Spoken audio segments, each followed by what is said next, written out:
big push these days for retail shopping centers and in particular having that omni-channel retail lease structures. Have things changed in that realm? And like expectations for clients?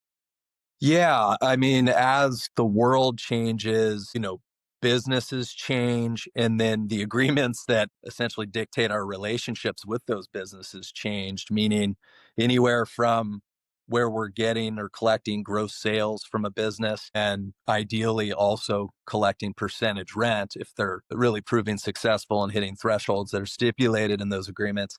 All that language has changed alongside the omni channel that you mentioned world, which a business is not going to last very long, in our opinion, if they don't have all the different components that is omni-channel down, meaning the brick and mortar obviously got to be there, is not going away, in our Right. opinion. Certainly different categories have been affected by online, which would be the next component.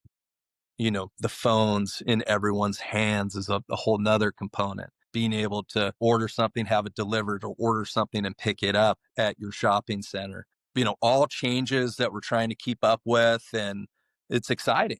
I mean, it's essentially satisfying a modernized appetite and expectation of the current consumer. So seeing that adaptation and seeing progress, and um, there's winners and losers too, though. I mean, if you're resistant to it, you're going to fall behind pretty quickly. But yeah, going back to the agreements, defining gross sales has changed because you could receive a call or receive a notification and it's an online order. Does that count against that store? Are they fulfilling an order from another store? So it just gets there's legal jargon to accommodate all that, but and you have to come to an agreement, what's eligible, what's not, percentage rent. And then beyond that, it's like I just said, someone ordering and picking up at the store, all those newly striped and signed spaces at a shopping center saying, to go or pick up only or mobile order, whatever it is, landlords need to accommodate that as well. So it's changing configurations in some cases to your common areas. And then you're also having to be mindful,